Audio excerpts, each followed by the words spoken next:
오늘 이렇게 보니까 이제 이 수요일 날 나오는 분들이 전에도 뭐 열심히 나오고 했지만 좀 새롭게 나오시는 분들하고 이제 딱 이렇게 세대가 조금 바뀌어가는 것 같아요.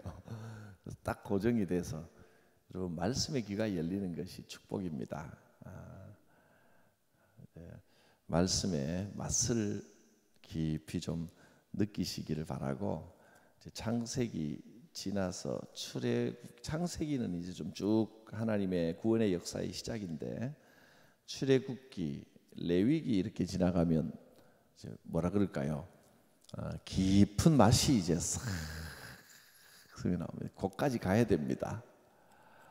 보통은 창세기는 좀 재밌게 읽거든요. 성경 읽을 때. 출애굽기도 괜찮은데 출애굽기 가면 뭐가 읽기는 읽는데 조금 복잡해진다 싶다가 이제 레위기 읽다가 포기하는 사람이 수두룩하게 나옵니다. 근데 제가 확실하게 말씀드리길 레위기가 제일 재밌을 겁니다. 레위기가 재밌어요. 진짜 맛을 알면 하나님이 그렇구나 깨닫게 될 텐데, 힘내서 계속 잘 나오시라 그 말입니다. 오늘 이제 요셉이 창세기의 마지막 부분이 요셉에 관련된 이제 이야기들입니다. 지난 시간 1시간 봤고, 오늘 이제 본격적으로 지난 시간이죠. 중간에 유다와 다말의 이야기가 좀 나오고, 베레스와 세라 장자권에 관련된 이야기가 나오고, 하나님의 축복이 어떻게 이어지고 어떻게 내려가느냐, 이제 그런 이야기를 하고 있는 겁니다. 하나님의 축복은 어떤 사람에게 갑니까? 기본적으로 반드시 장자에게 가는 것도 아니고 장자권이라고 하는 이름으로 주어지는 축복인데, 야곱은 장자가 아니었는데도 받았습니다. 그래서 야곱을 보면서 열심히 축복을 사모하는 사람이 축복을 받는다, 뭐 그것도 틀린 건 아닙니다만은, 근데 성경이 말씀하시고자 하는 건 열심히 사모한다고 하는 게 아니고 어떤 사람이 받아요?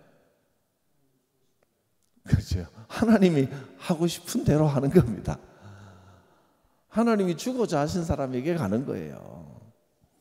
베레스와 세라도 보니까 사람들이 세라 보고 표시까지 해가면서 빨간 실을 메고 얘가 장자다 하고 장자로 컸지만, 실제로 하나님의 축복의 계보는 베레스를 통해서 내려가더라 말이에요. 그리고 모든 자녀들 중에, 야곱의 모든 자녀 중에 축복은 막내였던 요셉을 통해서, 실제로 막내는 아닙니다. 나중에 또 막내가 나중에 한 명 더 낳았으니까, 베냐민. 그러니까 근데 하나님이 요셉은 뭐 특별하게 왜 요셉이었는지 모르고, 요셉이 축복을 받은 게 언제부터냐 하면, 그냥 하나님이 내가 복을 너에게 주겠다고 꿈꾸게 하신 거예요. 꿈을 내가 꾸고 싶다고 꿈도 내 마음대로 꾸면 내 벌써 또 꿈을 내 마음대로 꾸고 꿈대로 된다 그러면 뭐 인생 사람 마음대로죠. 근데 꿈도 자기 마음대로 못 꿉니다. 하나님이 요셉에게 꿈을 주신 겁니다. 꿈꾸게 하시고. 그러니까 내가 인간의 열심이 먼저냐, 인간의 믿음이 먼저냐, 하나님의 선택이 먼저냐, 뭐가 먼저입니까? 하나님의 선택이 먼저입니다. 믿음이 먼저냐, 하나님의 선택이 먼저냐? 선택이 먼저죠. 근데 참 믿음이라고 하는 건 뭘 믿는다는 겁니까? 하나님이 나를 선택하셨다는 것을 믿는 거예요. 그 선택이 먼저입니다. 하나님 나를 선택하셨습니다. 이걸 믿는 겁니다. 하나님께서는 선택하신 나를 인도하여 주실 것을 믿습니다. 하나님의 택하심에 대한 믿음입니다. 오늘 본문 말씀에 제일 눈에 띄는 단어, 제일 마음에 드는 단어가 어떤 겁니까? 사람마다 다르겠지만 어떤 단어가 마음에 드는 단어대로 되시기를 될지어다. 함께 하시니라. 하나님 함께 하시는 삶이 될지어다. 함께 하십니다. 함께 하신다는 게 어디 나옵니까? 함께 하심을 보며, 그건 다른 사람이 보니까 하나님 함께 하시는구나. 그래서 요셉의 삶이 어떻게 됐어요? 똑같은 단어가 2번 나오는 게 하나 있습니다. 형통. 형통이라는 단어. 요셉의 삶을 한마디로 나타내라 그러면 만사 형통입니다. 무슨 일을 만나든지 만사 형통하리라. 무슨 일을 만나든지. 자, 무슨 일을 만날까요?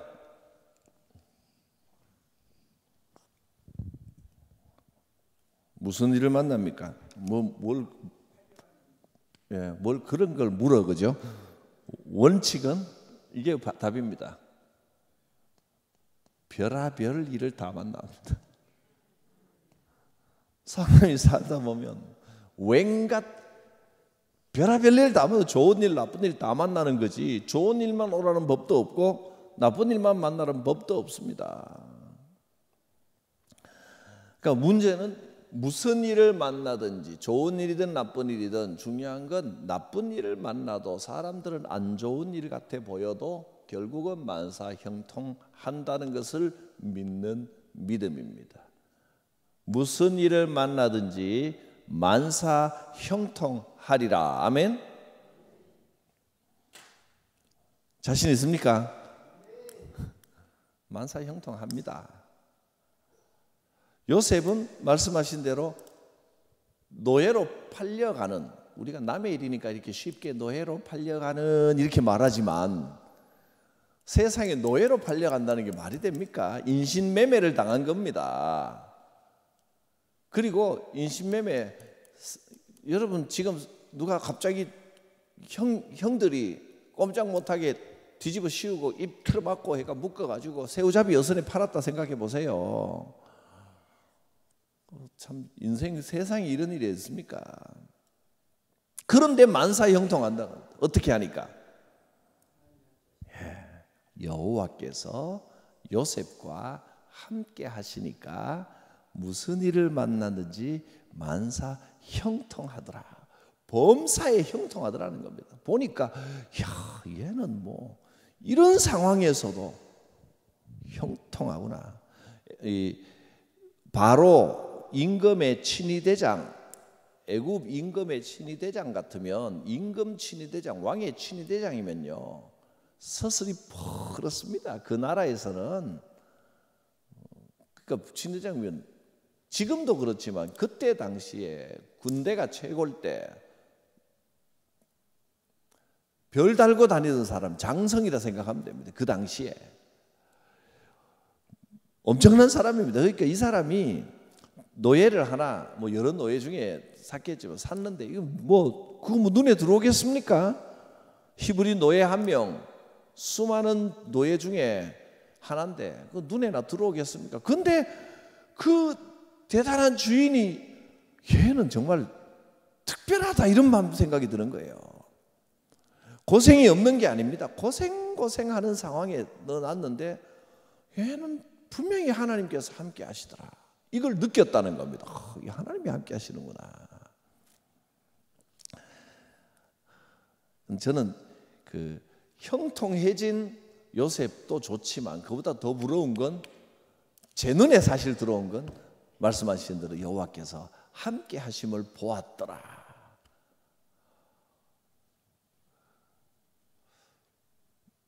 각자 여러분이 살아온 삶도 우리가 다 나름대로 고생도 있고 어려움도 있지만 사실 목회하는 일도 쉬운 건 아닙니다. 세상 제일 어렵고 제일 스트레스 받는 게 사람들 대하는 겁니다. 그 관공서 어디 공무원들도요 민원실에 가는 거 제일 힘들어 한답니다. 혼자서 책상에서 아무리 바빠도 책상에서 서류 갖고 일하거나 차라리 막노동을 하는 게 낫지 사람 대하는 민원실에 있는 게 제일 힘들답니다. 별 사람 다 만나거든요. 세상에 별별 사람 다 모아놓은 데가 어딘 줄 아십니까? 교도소입니다. 교회. 교도소도, 그래도 교도소는요 뭐 안 그런 사람도 있지만 대부분은 후회하면서 내가 왜 그랬던가, 죄를 지어놓고 후회하는 죄인들이 들어온다니까 교도소고요. 교회는요, 회개한다 하지만 세상 회개 안 하는 죄인들이 모인 데가 교회입니다. 다 자기가 잘난 줄 알고 뭔가 괜찮은 줄 알고. 그래서 교회에서 해야 될 일은 뭐냐면 제일 먼저 해야 되는 일이, 하나님께서 제일 크게 명령하시는 일이 지 잘난 줄 아는 걸 버려야 됩니다. 내가 죄인임을 깨달아야 하나님 앞에 나아가는 거지, 세상 교회를 수십 년을 다니고 뭐 필요할 때마다 하나님을 접촉해도 아무리 간절히 부르짖어도 부르짖는다는 게 뭐예요? 하나님 내가 죄인입니다 이걸 부르짖어야 되는데, 하나님 내가 얼마나 잘난 줄 아십니까? 이러고 부르짖어 가지고는 답이 없습니다. 그거는 신앙이 시작도 안 된 겁니다. 그러니까 회개라는 것이 구체적으로 내가 뭔가 어떤 구체적인 죄들을 잘못했다라는 회개도 회개지만, 실은 하나님 나 꽤 잘났는데 하다 보니 이런 실수를 좀 했네요, 이건 회개가 아니에요. 하나님 앞에 자기를 의인이라고 내세우는 겁니다. 내가 괜찮은 인간인데, 내가 그런 짓을 할 사람이 아닌데, 내가 꽤 괜찮은 인간인데 어떻게 하다 보니까 이런 실수했고 이런 실수했고, 그래서 자기가 한 일 구체적으로 회개하는 거, 그건 가짜 회개입니다. 진짜 회개는 뭐냐면 하나님 앞에서 내 존재가 죄인임을 고백하는 겁니다. 존재에 대한 회개입니다. 하나님 나는 죄인입니다. 그러니까 우리가 착각하는 게 죄를 지었기 때문에 죄인이 되는 게 아니에요. 죄인이니까 죄를 짓는 거예요.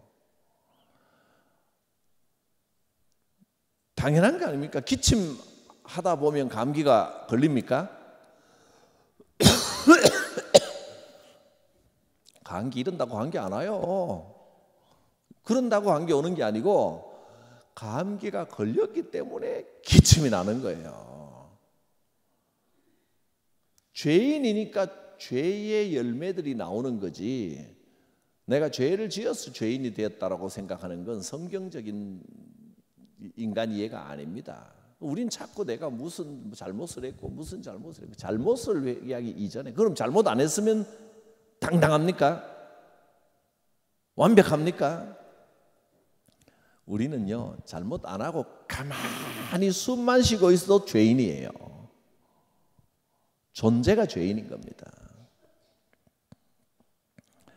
교회에 와서는 제일 먼저 뭘 했냐면, 내가 죄인임을 고백해야 신앙이 시작이 되는 겁니다. 이거 모르면 다 가짜입니다. 그야말로 껍데기 종교인밖에 안 되는 겁니다. 누가 신실한 사람이냐? 열심히 많은 일을 하는 사람이 신실한 사람이 아닙니다. 하나님 앞에 나의 죄인됨을 깨달은 사람이 신실한 겁니다. 많은 일을 열심히 하는 사람이 자기가 죄인인지 모르고 의인인 줄 알고 열심히 많은 일을 하는 사람은 반드시 자기를 내세우게 되어 있습니다. 언젠가는 자기를 내세우고 문제를 일으키고 부딪히고, 그래서 교회에서 문제 일으키는 사람들은 죄인들이 아닙니다. 의인들이 문제를 일으키는 거예요. 의인들이, 스스로 의인들이. 제가 제일 싫어하는 사람이 의인들입니다. 저는 의인들 알레르기가 있습니다. 그래서 의로운 사람들하고는 같이 일 못합니다. 죄인이신 여러분, 죄인이시죠? 네. 근데 감옥에도 안 가고 이렇게 턱 앉아 있으니 얼마나 은혜입니까? 감옥도 지옥이라는 감옥에 가야 되는데, 영원한 감옥, 고통받는 감옥에 가야 되는데, 주님이 죄인인데도, 사실 우리가 죄인 아닌 게 아니고 예수 그리스도의 피로 씻음 받았으니 의인입니다. 사실은 의인인 게 아니고 의인이다 치자 예수님이 의인으로 쳐주신 겁니다. 그 인치심은 도장받았던 뜻입니다. 이제 완전히 이제는 다시는 죄인이라고 안 부르겠다. 너는 의인이다 하고 완전히 이마에 도장인자입니다. 도장을 확 찍어줬다는 뜻이고, 제가 말하는 의인이다 치자는 그렇게 간주했다. 의인으로 내가 봐줄게. 의인이라 쳐주신 겁니다. 그래서 의인으로 간주한다. 그런 겁니다. 실은 속을 들여다보면 죄인입니다. 그래서 의인이라고 불리우는 죄인, 이게 우리 모습입니다. 이걸 알면 우리는 하나님 앞에 신실해집니다. 죄인인 줄 알고 살아야 됩니다. 하나님께서 겉으로 의인이라 치자하고 도장을 콱 찍어서 의인이라고 도장을 찍어놨습니다. 그러니까 도장 찍혀있다고 자기가 진짜 의인인 줄 알아.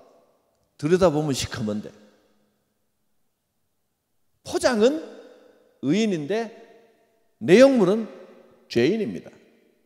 내용물은 분명히 죄인인데 주님은 의인이라 불러주시는 겁니다. 천국 갈 때는요, 분류는 어디로 분류가 되냐면 신기하게도 의인으로 분류가 됩니다.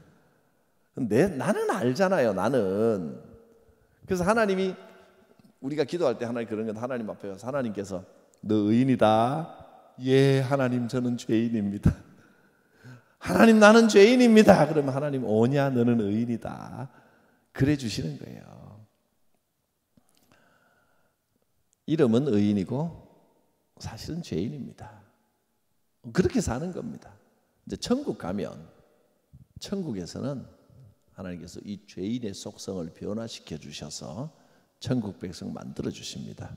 이 땅에 살아가면서는 의인인 것도 잊어버리면 안 되고 죄인인 것도 잊어버리면 안 되는 겁니다. 내가 옛날에는, 지금은 왕자로 이렇게 화려한 옷을 입혀주셨지만 아직도 거짓의 습관이 남아 있습니다. 그래서 거짓 시절을 잊어버리면 안 됩니다. 그 시절을 기억하는 왕자로 살으셔야 됩니다. 누가 신실한 사람입니까? 여러분, 교회 생활을 하면서는 내가 죄인임을 잊지 마시기를 바랍니다. 내가 이 신앙에는 이런 아주 아이러니가 있습니다. 나는 부족합니다. 부족합니다 하는 사람이 하나님 앞에 완전한 자가 되는 겁니다. 나는 죄인입니다. 죄인입니다 하는 사람이 하나님 앞에 의인이 되는 겁니다. 내가 할 수 있습니다. 내가 능력이 있습니다. 내가 완전합니다 라고 하는 사람은 하나님 앞에 아무것도 아닌 겁니다. 내가 의인입니다. 의인입니다. 나는 의롭습니다 하는 사람은 하나님 앞에 죄인 될 수밖에 없는 겁니다. 어떻게 하면 하나님께서 그와 함께 하시는가? 내가 하는 것이 아닙니다. 하나님의 은혜입니다. 이것을 기억해야 됩니다. 내 삶의 모든 것은 하나님의 은혜입니다. 고린도전서 15장 10절. 우리 아들이 초등학교 3학년 때 이 말씀을 보고 은혜를 받아가지고, 작은 아들이 지금 내일 수능 시험 보내요. 이 아들이 초등학교 3학년 때 이 말씀을 보고 강한 은혜를 받았는데, 왜냐하면 지네 형이 쥐어박으면서 야 좀 나대지 마라 그랬더니 이 성경에 나의 나댄 것은 하나님의 은혜라 이 말씀을 듣고 네, 이 말씀을 찾아줬더니 네가 나대는 것도 하나님의 은혜다 그랬더니 재밌어가지고 성경에 이런 것도 적혀 있다고 지금도 잊질 않습니다. 나의 나댄 것은 하나님의 은혜로다. 내가 지금 살아가고 있는 모든 것, 나대는 것조차도 하나님의 은혜입니다. 내가 된 것은 오로지 하나님의 은혜로 된 것입니다. 이것이 믿음입니다. 이 믿음이, 이 은혜, 하나님의 은혜에 대한 믿음이 고백이 그래야 하나님이 원하시는 신실한 삶을 살 수가 있습니다. 또 하나, 여기에서 신실함이 오는 것이고요. 신실함은 잘남에서 오는 게 아닙니다. 여기에서 오는 겁니다. 은혜에서 오는 겁니다. 그래야 신실한 삶을 살 수 있고요. 또 나의 나 된 것은 하나님의 은혜로다, 이 고백을 하게 되면 담대해집니다. 왜? 내가 잘났기 때문에 잘 되고 있다고 생각하고 내가 좀 못난 부분이 드러나 버리면 망합니다. 또 내가 아무리 정말로 잘했다 해도 이 세상은요, 내가 잘한다고 내 잘하는 걸 알아주는 세상이 아닙니다. 너무 잘하면 질투받습니다. 시기가 오고요. 암만 한쪽으로 잘해도 좋은 눈으로만 봐주는 게 아니에요. 이 세상은. 이 세상에는 반드시 여러분 생각해야 될 것이, 오해는 내 인생 일생 동안 따라다닌다 생각하셔야 됩니다. 오해가 이기겠어요? 이해가 이기겠어요? 3, 3해나 더 많은데